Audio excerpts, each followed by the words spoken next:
Alors, je dois vous avouer d'entrée de jeu que c'est hier, pratiquement sur les 16 ou 17 heures, que mon agenda, qui a été très très lourd au cours des 3 dernières semaines, m'a permis de visiter des emails bien ciblés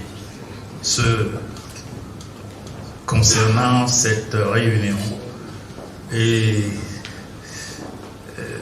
c'est avec joie que j'ai découvert à cette heure-là que j'étais convié à prendre la parole ce matin pour une leçon inaugurale à cette importante rencontre. Je ne m'excuse point parce que, comme l'a souligné brillante modérateur et présentateur de cette séance, nous ne vivons que d'Afrique et nous ne pensons Afrique qu'à travers les traditions de l'Afrique. Et donc, chaque fois que l'Afrique et ses traditions sont concernées, le CERDOTOLA que nous représentons, le Centre international de recherche et de documentation sur les traditions et les langues africaines, partenaire majeur de l'UNESCO, le CERDOTOLA se sent évidemment convoqué, pas seulement concerné. Et c'est donc un plaisir pour moi de prendre la parole ici, non pas pour vous parler du thème qui a été inscrit dans le programme, parce que s'agissant d'une leçon inaugurale, il m'a semblé que ce thème me confinait quelque part, et je n'aime pas les confinements. Il m'a semblé utile d'ouvrir plus large et d'interpeller la conscience, d'éveiller la conscience des hauts représentants des nations que vous êtes, des nations d'Afrique, des décideurs et des amis de l'Afrique qui ont bien voulu que, dans le cadre de cette conférence de Jade, l'Afrique s'interroge sur ses moyens et ses mécanismes, mais sur ses capacités aussi dans ce qu'on a appelé la prévention et la résolution des conflits. Prévention et résolution des conflits dans les concepts globaux ne sont rien d'autre que des éléments de ce qu'à l'UNESCO on a consacré sous le thème, sous le titre et le concept de culture de la paix. Il m'a semblé donc que nous pourrions nous arrêter là, sans réinventer la roue, pour vous proposer une leçon sous le titre suivant: l'Afrique et ses traditions dans la culture de la paix. Si vous en convenez, mesdames et messieurs, Majesté, Roi, Reine, Princes et Princesses, Monsieur le Préfet, Madame la Secrétaire exécutive de Espérance Acad, Madame la représentante du GIZ, Madame la représentante de l'ambassade d'Allemagne, honorables invités, mesdames et messieurs, voici l'heure de la leçon. À écouter les radios, à lire les informations des journaux, à regarder les images de télévision qui sont proposées par les agences internationales en matière de paix et de sécurité sur l'Afrique, un sombre sentiment finit par habiter l'opinion.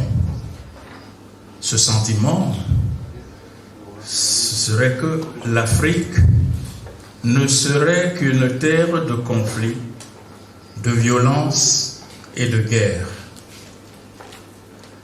Il y a certainement dans cette image quelque chose d'excessif, comme un abus de jugement, susceptible d'induire une vue déformée, forcément déformante de la réalité. Quel que soit l'angle d'où l'on observe cet état de choses, l'on ne peut qu'en pâtir. On ne peut qu'en souffrir. Cependant, la conséquence en est particulièrement désastreuse sur l'opinion africaine elle-même, dont les acteurs non avertis s'engluent dans un fatalisme déshumanisant, persuadés qu'ils sont que ce qui se dit, se donne à voir, se fait sur la question relèverait de la nature normale des choses sur le continent Afrique. L'Afrique, terre de haine, terre de guerre et de conflit, rien de plus contraire à la vérité que cette image aujourd'hui généralement distillée, insidieusement répandue. En effet, de Toumaï à Lucie, les ancêtres de l'humanité, n'est-ce pas, tous nés en Afrique, de Toumaï à Lucie ou de Lucie à Toumaï, s'il est une chose aujourd'hui scientifiquement et unanimement établie, c'est bien la place de l'Afrique en tant que berceau de l'humanité. Ce qui veut dire à tout le moins que l'Afrique a donné à l'humanité la vie. Or, dans la nature, toute vie est production et reproduction. Bien davantage, l'espèce humaine se distingue des autres espèces par la conscience que ce processus est inachevé en soi et que l'homme, le genre humain, fini dans le temps et la matière, se doit de conquérir l'éternité par la préservation et la pérennisation du processus de production-reproduction lui-même. Dès lors, dans la vision africaine de la vie, l'humanité n'a de sens que si l'homme, avec l'homme, accepte de ne point être systématiquement un loup l'homme, c'est-à-dire pour son semblable, et qu'il regarde ce dernier comme son autre soi-même. Cette vision-là est celle qui a de tout temps inspiré attitudes, croyances, règles, règlements et comportements. Cette vision, c'est celle qui a induit un ensemble de démarches qui se sont cristallisées dans l'art d'être au monde africain, devenant ainsi éthique pour la communauté, culture pour la société. Et parce qu'elle vise à contenir la tendance ou l'inclination naturelle en l'homme à s'opposer en s'opposant, cette culture qui privilégie la vie est aussi devenue progressivement culture pour la vie, culture pour la paix, culture de la paix.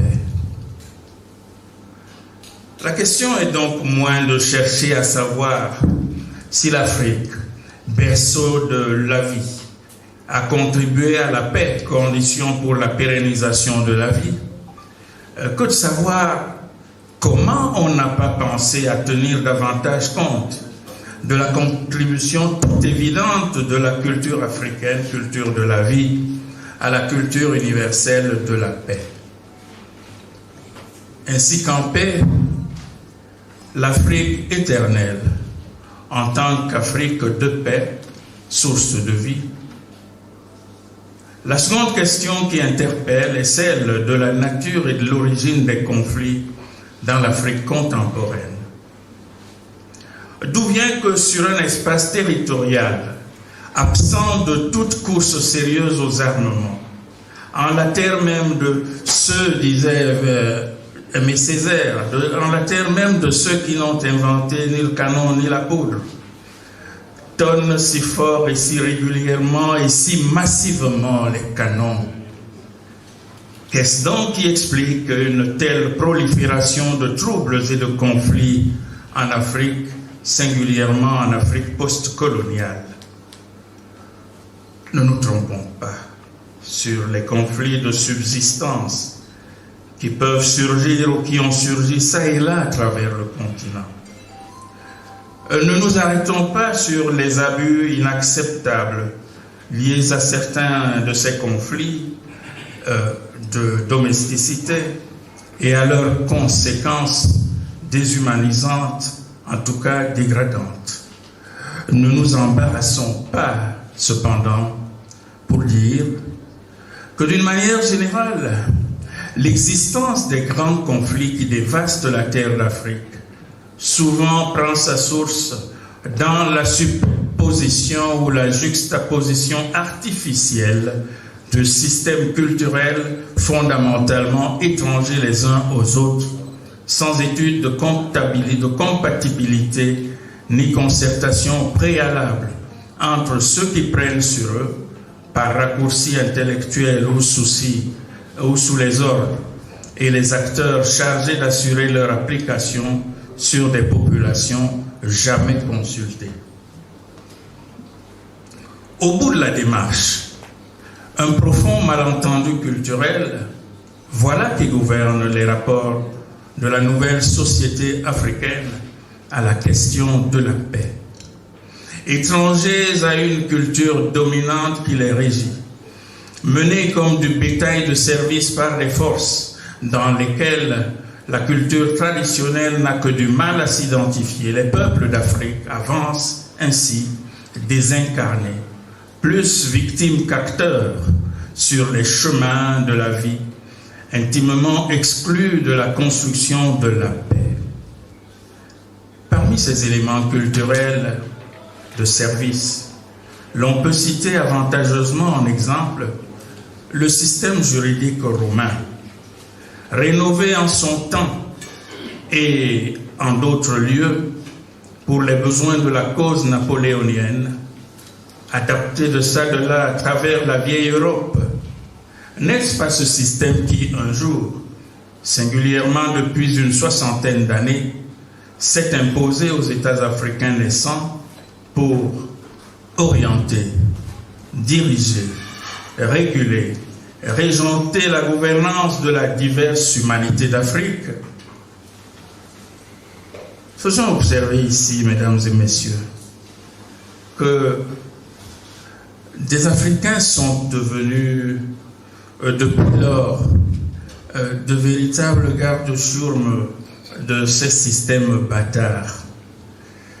Des Africains, oui, disons, des élites africaines colonisées jusqu'à la moelle de leurs os, aliénées, prêtes à servir l'ordre international régnant, conquérant et arrogant auquel l'humanité doit tout à la fois et tour à tour l'esclavage, la colonisation, les néocolonialismes. Cet ordre qui s'est fait global, entre guillemets, par l'épée et le sang, qui a tracé des frontières en divisant villages, communautés et consciences en plusieurs contextes, en détruisant l'ordre de la vie, en dénaturant l'ordre de la vie, en excluant du débat la culture africaine en Afrique même. Au nom de la globalité, cet ordre a vu naître une Afrique des élites. Ces nouveaux Africains, ils regardent avec condescendance l'Afrique et au besoin, ils dénigrent ses traditions. Ils sont chrétiens, ils sont musulmans, ils sont bouddhistes, ils sont communistes, socialistes, libéraux, démocrates. Ils sont féministes, homophiles ou homophobes. Ils sont affiliés à 1001 organisations fraternelles, membres de réseaux universels auxquels ils versent de lourdes contributions, dont ils reçoivent en retour des consignes qui définissent leur ligne de conduite ou d'engagement sur les grandes questions concernant la vie, le bonheur, l'humanité, la paix. Au nom des mots d'ordre reçus, conformément à un agenda arrêté sans eux, ils sont prêts, ces Africains, à entrer en croisade Dussent-ils n'être eux-mêmes en réalité dans la hiérarchie universelle que de tristes tirailleurs africains, chargés plus que souvent de veiller à la gouvernance? Ils sont subrepticement érigés gouverneurs de l'Afrique dans les limites territoriales héritées de la colonisation. Mais revenons au conflit. Souvent inspiré d'ailleurs, organisé et planifié, armé des armes de feu et de corruption, prodiguées d'ailleurs, certes diligentés à l'appel par des fils d'Afrique prébendiers de cet ordre au service des causes mal maîtrisées. La plupart des conflits de l'Afrique moderne sont importés, directement ou indirectement. En conséquence, leur gestion, elle aussi dite internationale, n'a eu de cesse de battre en brèche les mécanismes patrimoniaux millénaires de prévention et de résolution des conflits qui sont développés et scellés dans la culture africaine. Ironie du sort, quand enfin ils sont sollicités et déployés, chaque fois que l'Afrique des peuples a été autorisée malgré tout à s'y référer rigoureusement, les mécanismes africains de gestion des conflits ont montré leur pertinence, leur efficience, leur actualité dans plusieurs contextes contemporains. Deux exemples historiques et récents méritent ici d'être mentionnés pour illustration. Ouvrez bien les oreilles. Nous sommes dans l'Afrique du Sud de 1914. L'immonde régime de l'apartheid vient d'être renversé. L'ANC, l'African National Congress, sa bête noire, accède aux affaires. À la tête de l'État se hisse un homme qui a passé le tiers de son existence sur terre, derrière les barreaux, victime du système qui se désorganise sous le soleil austral d'Afrique. Que va faire Nelson Mandela? Que va faire le Congrès national africain? Tandis que le monde des bien-pensants redoute et que certains annoncent la mise en place d'un Nuremberg africain pour juger les dignitaires du régime de l'apartheid déchu, subitement, la culture africaine debout se dresse et du haut de sa tradition enfouie, commission de vérité et de réconciliation, proclame-t-elle. Desmond Tutu, icône vivante de la lutte non violente pour une Afrique du Sud juste et libérée de l'apartheid, est placé à la tête de la commission nationale chargée de conduire le processus de réconciliation nationale selon un rite de sanation et de sanctification collective fondé sur la confession publique, la catharsis et la palabre. Au terme de cette célébration de la convivialité et de l'éthique africaine, nul ayant collaboré de bonne foi ne sera jugé ni condamné par la justice des hommes. Au contraire, en échange de leur confession publique, une amnistie pleine et entière est offerte aux auteurs des crimes et des exactions politiques commis au nom du gouvernement sud-africain, mais également à ceux des crimes et exactions commis au nom des mouvements de libération nationale. Qui ignore que sous d'autres cieux auraient crépité au sortir des prétoires les armes des pelotons d'exécution ou des flashs de photographes cherchant à fixer dans leurs objectifs les images des condamnés, enchaînés et humiliés à la suite du prononcé des verdicts de la justice des vainqueurs. Au nom de la tradition africaine, en Afrique du Sud libérée de l'apartheid, le procès de Nuremberg n'aura pas lieu.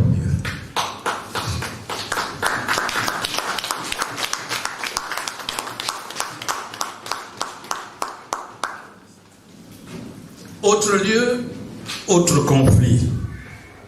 Même approche et même attitude. Je vous ai annoncé 2 exemples pour illustrer. Sur la frontière atlantique est, sur la frontière atlantique est, ouest marquant la séparation entre le Nigeria et le Cameroun, une dispute éclate entre les 2 pays. Chacun revendique la propriété sur un territoire réputé riche en ressources minérales et halieutiques. Le monde s'excite. L'on annonce le pire. Une confrontation entre les armées nationales, une conflagration de la sous-région et du golfe de Guinée. De part et d'autre, affluent et se bousculent les vendeurs d'armes internationaux et suréquiper les armées des 2 pays frères. Les médias dits internationaux alimentent et échauffent les débats, surchauffent les tensions. Ils mesurent les forces potentielles et déjà dessinent le profil du vainqueur, les conséquences de la victoire ou de la défaite. Au plus fort de cet état de choses surviennent 2 hommes, Paul Biya et Olusegun Obasanjo. Échange d'émissaires entre les capitales des 2 pays, multiplication de disputes sur tapis vert, silence aux armes. Puis, décision consensuelle de recourir à des arbitrages neutres, jugement sur pièce, acceptation, puis application concertée des verdicts sous la douce férule d'un autre grand fils d'Afrique, alors commis au sommet de la diplomatie planétaire, Kofi Annan, secrétaire général de l'Organisation des Nations Unies. La guerre de Bakassi n'aura pas lieu. Certes, Paul Biya et Obasanjo n'ont pas obtenu le prix Nobel de la paix. Mais l'histoire retiendra que ces 2 leaders africains ont épargné d'innommables, je dis bien, d'innommables souffrances à leur peuple frère. Surtout et par-dessus tout, ils ont honoré la tradition africaine du dialogue, de la palabre, pour la résolution des conflits au service de la préservation de la vie. Ils ont, ce faisant, enrichi la culture de la paix, la culture mondiale de la paix, sur le modèle de l'Afrique. Majesté, Mesdames et Messieurs, ces 2 exemples, pris sur le vif, sont loin de relever de l'exception. Ils peuvent être avantageusement et surabondamment complétés sans le moindre effort par d'autres, récents ou lointains, tirés soit de la vie quotidienne, soit de la vie publique africaine, soit de l'histoire longue de l'Afrique et des communautés africaines d'ouest en ouest, du nord au sud du continent.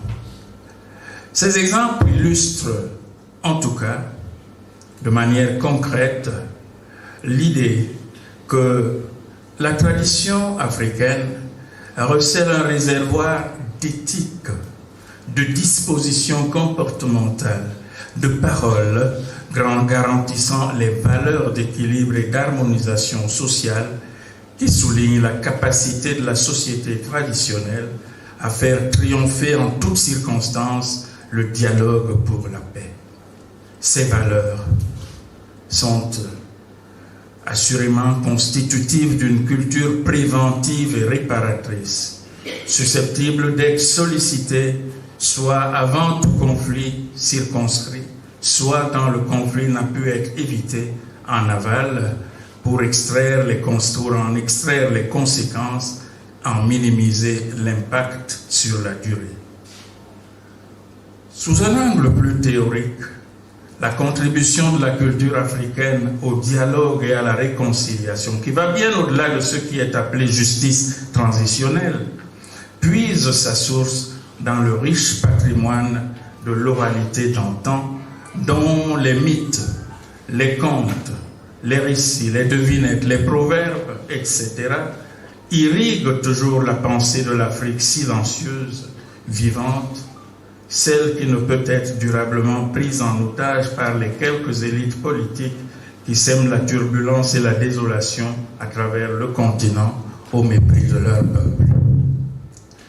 Ce riche patrimoine est véhiculé par les langues africaines, elles-mêmes gisements de paix, qui ne demandent qu'à être dévoilées, valorisées, vulgarisées et partagées dans le but d'alimenter de façon de plus en plus précise le dialogue interculturel au sens où Matsoura, n'est-ce pas, directeur général de l'UNESCO, alors indiquait en 2003 que ce dialogue était devenu, et je le cite, primordial afin d'articuler les compétences traditionnelles et modernes pour de nouvelles pistes dans la prévention et la résolution des conflits. Fin de citation. Comment arriver à ce partage, sauf à inscrire la culture et de la paix dans les lignes de priorité des stratégies globales permettant d'assurer le développement durable par la culture des peuples, respectant leur diversité. Un tel engagement ne tardera pas à révéler, par-delà des exemples vivants, l'existence d'une abondante littérature africaine de la paix, d'essence orale, mais peu connue, à l'instar des traités spécifiques tels que la charte du Mandé, dite charte de Kurukan-Fuga, en langue malinké, Manden Kalika, qui fut proclamée au XIIIe siècle lors de l'intronisation de l'empereur Sundiata Keita. Et comme vous le savez, la charte du Mandé commence par ce prologue: toute vie est une vie. Toute vie est une vie. On n'a pas dit toute vie humaine, parce que dans la charte, la vie même des animaux, même des plantes et des arbres est prise en compte, n'est-ce pas?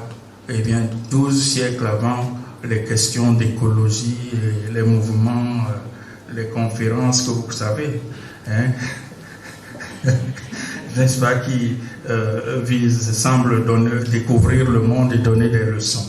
En tant que source et ressources, les traditions africaines renouvellent ici leur caractère irremplaçable dans le débat actuel sur l'importante question de la contribution à l'africaine à la culture de la paix. Au total, l'Afrique n'a donc aucun complexe à se faire sur la question. Mieux, résolument prise en compte, son expérience millénaire et son patrimoine culturel et historique doivent inciter à reconsidérer en profondeur son rapport à la valeur de paix, à la construction ou reconstruction de la paix parmi les hommes. Pour ce faire, la règle d'or consiste à revenir aux fondamentaux de la culture africaine tels que transmis dans nos langues, dans les langues d'Afrique, pour les connaître et les faire connaître, afin de communiquer et diffuser la pensée africaine concernant la culture de la paix.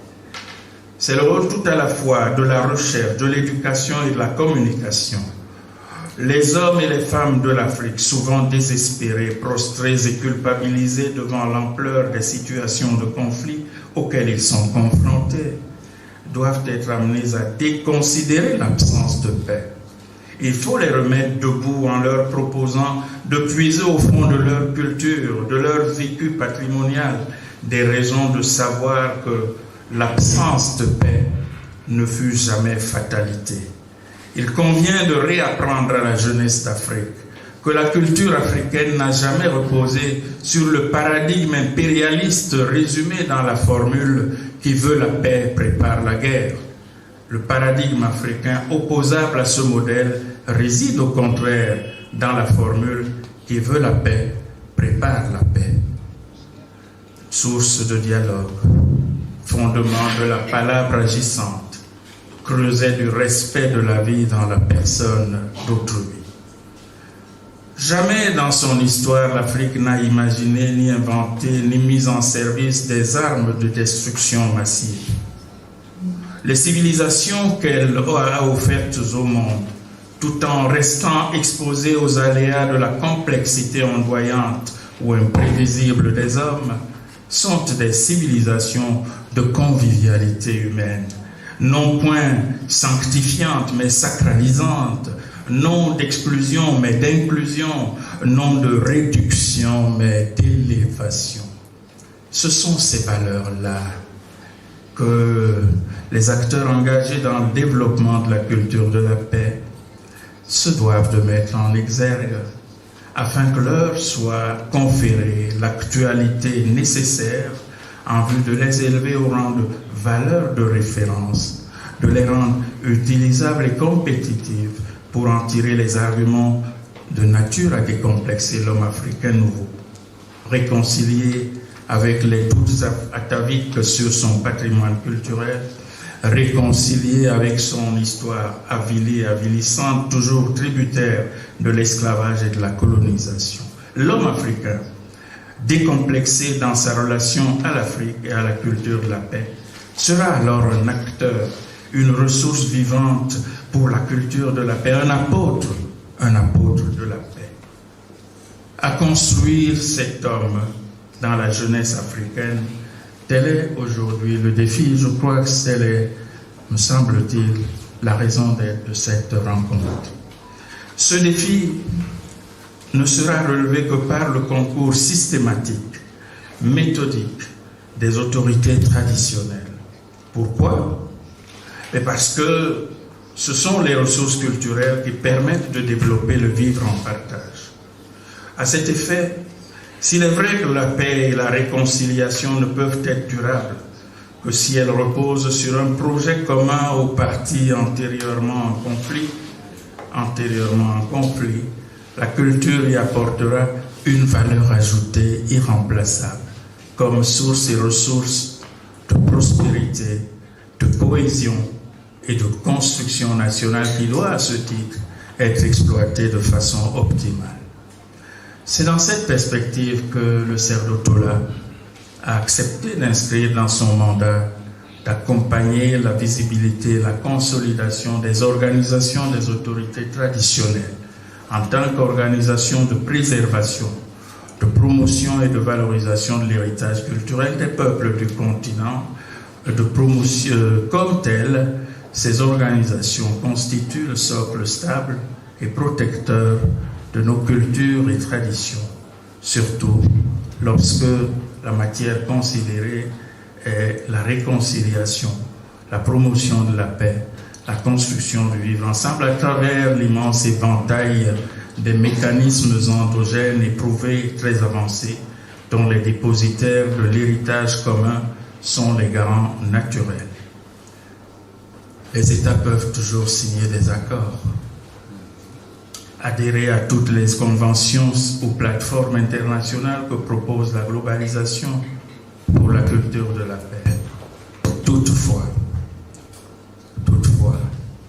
sans un recours outillé à la culture patrimoniale, il ne s'agira que de vernis écaillant à la moindre épreuve de vérité. L'urgence est donc, plus que jamais pour l'Afrique, de résoudre ces conflits ainsi que ces problèmes de paix et de sécurité comme d'autres par le consensus africain. Ce consensus, ce rôle repose entre les mains des autorités de la tradition, gardiens du temple et nulle part ailleurs. Je vous remercie.